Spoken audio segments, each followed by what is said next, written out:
Prajwal Revanna video ಬಿಟ್ಟಿದ್ದಾರೆ, ಒಂದು 3 ನಿಮಿಷದ ವಿಡಿಯೋ. 30 ದಿನ ಸುಮ್ಮನಿದ್ದವರು ಏಕಾಏಕಿ ವಿಡಿಯೋ ಬಿಟ್ಟಿದ್ದಾರೆ. ವೈರಲ್ ಯಾರು, ನಿಮ್ಮ ದೇವರಾಜೇಗೌಡರು, ನಿಮ್ಮ ತಂದೆಯರ ವಿರುದ್ಧ ನಿಂತವರು, ಅವರು ಈ ಆರೋಪ ಮಾಡಿದಾಗ ನೀವು ಸುಮ್ಮನಿದ್ರಿ. ಪೆನ್ ಡ್ರೈವ್ಗಳು ಹಂಚಿಕೆ ಆಗ್ತಿದ್ದಾಗ ಸುಮ್ಮನಿದ್ರಿ.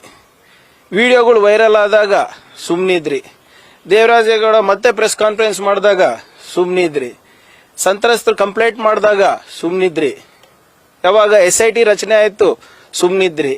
2 ಸರಿ ಮುಖ್ಯಮಂತ್ರಿಗಳು, ಪ್ರಧಾನಮಂತ್ರಿ ನಿಮ್ಮ ಡಿಪ್ಲೊಮ್ಯಾಟಿಕ್ ಪಾಸ್ಪೋರ್ಟ್ ಕ್ಯಾನ್ಸಲ್ ಮಾಡಬೇಕು ಅಂದಾಗ ಸುಮ್ಮನಿದ್ರಿ. ದಿನಾ ಬಂದು ಪಾಪ ಕುಮಾರಸ್ವಾಮಿ ಅವರು, ಬೇರೆ ಬೇರೆ ನಿಮ್ಮ ಕುಟುಂಬದ ಸದಸ್ಯರು ಪ್ರಜ್ವಲ್ ರೇವಣ್ಣ ಎಲ್ಲಿದ್ಯಪ್ಪ ವಾಪಸ್ ಬಾ ಅಂದಾಗ ಸುಮ್ಮನಿದ್ರಿ.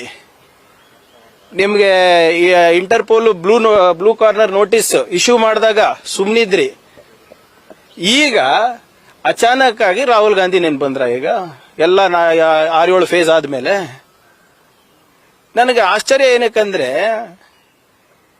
30 ದಿನ ಸುಮ್ಮನಿದ್ದಿ, ಸಡನ್ ಆಗಿ ಸ್ವಾಭಿಮಾನ, ಪಕ್ಷದ ಗೌರವ, ಕುಟುಂಬದ ಗೌರವ ನೆನ್ ಬಂತ? 30 ದಿನ ಹಿಂದೆ ನಿಮ್ ಕುಟುಂಬದ ಗೌರವದ ಬಗ್ಗೆ ನಿಮ್ ಕಾಳಜಿ ಇರ್ಲಿಲ್ವಾ? ನಿಮ್ ಸ್ವಾಭಿಮಾನದ ಬಗ್ಗೆ ಕಾಳಜಿ ಇರ್ಲಿಲ್ಲ? ನನಗೆ ಕುತೂಹಲ ಏನಿದೆ ಅಂದ್ರೆ, ಆ ಫಾರಿನ್ ಕಂಟ್ರಿನಲ್ಲಿ ಏನಿರ್ಬಹುದು ನಿಮ್ ಸ್ವಾಭಿಮಾನಕ್ಕಿಂತ ದೊಡ್ಡದು?